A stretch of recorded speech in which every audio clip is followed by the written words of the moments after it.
প্রিয় কিছু রান্না করতে সবারই ভালো লাগে। প্রিয় জিনিসটা যেটা খেতে আপনি অনেক পছন্দ করেন, তো আমিও যেটা পছন্দ করি চলে আসলাম সেরকম কিছু একটা রান্না নিয়ে। তো আমার রান্না আজকে আছে কি, এই যে দেখতে পাচ্ছেন, সুন্দর, একদম অনেক সুন্দর, একদম টাটকা, খুব সুন্দর লাউ শাক। লাউ শাক কীভাবে কী রান্না করি চলেন। মানুষ ভাজি ভাজি করে, অনেকভাবে করে, আমি আজকে লাউ শাকের ঝোল রান্না করবো। তো চলেন, তো ঝোলটা কীভাবে রান্না করি। কড়াইয়ের মধ্যে তেল দিলাম, তেলটা একটু গরম হলে এটার মধ্যে আমরা দেব পেঁয়াজ কুচি। তো আমি যেভাবে লাউ শাকটা দিয়ে ঝোল রান্না করি সেটা আজকে একটু আপনাদের সাথে শেয়ার করি। আমার মতো কারোর সাথে মিলে যায় কিনা বলেন তো কমেন্টে।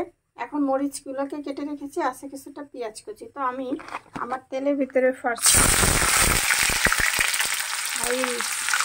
রান্না বান্না, এই জানলাম রান্না বান্না, ও দূরত্ব মেনটেন করে করতে হবে। তো পেঁয়াজগুলো ভাজি হইতে থাক। তো এখন আমি আমার মাছের ভিতরে একটু হলুদ মাখিয়ে দেব। এই মাছগুলোকে আসলে ভেঙে রান্না করব, তো ওই জন্য আমি আর আসলে আজকে মাছটা আরও কিছু তো এটাকে হলুদ লবণ মাখিয়ে নিলাম। তো আমার কাছে লাউ শাক আমার সব থেকে মানে ফেভারিট একটা খাবার। তো আমি যেটা করলাম সেটা হলো, এই যে আমার পেঁয়াজগুলোকে ভেজে রেখেছি, এবার আমি আমার তেলের ভিতরে আমার মাছগুলোকে দিয়ে দিব।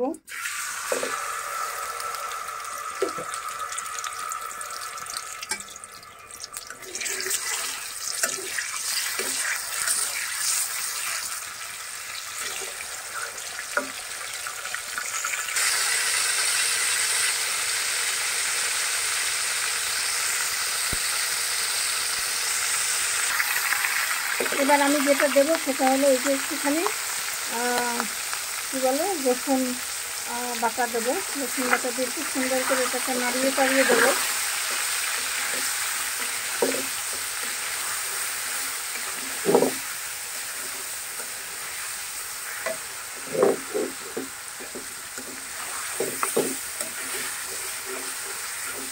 শাকে হচ্ছে কি রসুন বাটাটা অনেক ইম্পর্টেন্ট। শাকে আপনার রসুন বাটাটা দিলে শাকটা হচ্ছে খেতে বেশি টেস্ট হয়। তো মোটামুটি এটা কষানো শেষ, সেটার মধ্যে এবার আমি একটু পর্যাপ্ত পরিমাণে পানি দেবো।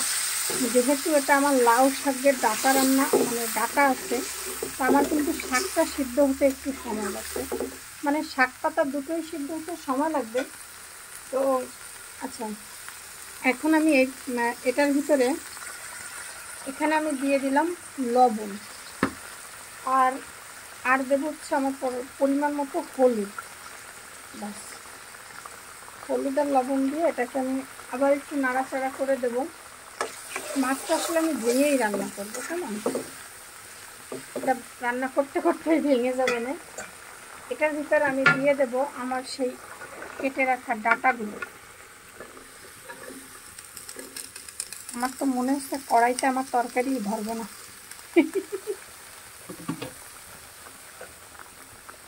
ব্যাস, আমার ডাঁটাগুলো একটু সিদ্ধ হতে কিন্তু সময় লাগবে। এটার সাথে আমি এখন দেব কাঁচামরিচ।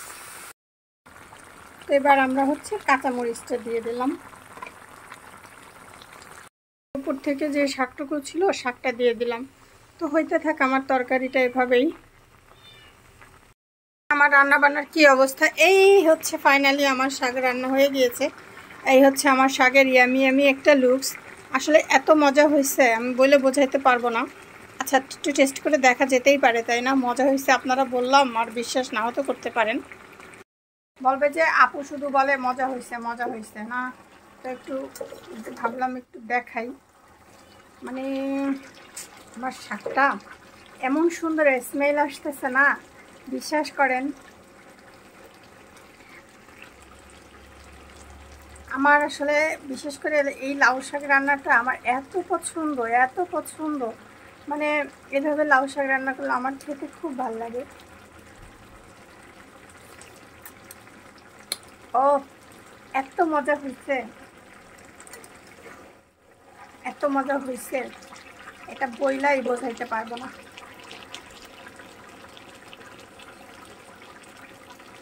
খুব টেস্ট হয়েছে, খুব। এই আজকের কালকে রান্না করছি একটু মজা হয় না, কিন্তু আজকের রান্নাটা সত্যিই মজা হয়েছে। তো এই ছিল আমার বেসিক্যালি আমার লাউ শাক রান্নার একটা ছোট্ট ভিডিও আপনাদের সাথে শেয়ার করলাম। আমার রান্না করাটা আপনাদের কেমন লাগলো একটু জানেন। আচ্ছা, আপনাদের সাথে কি আমার রান্না মিলে একটু কমেন্ট করে জানায়েন। আচ্ছা, বাই। এই যে ফাইনালি আমার তরকারিটা রান্না শেষ।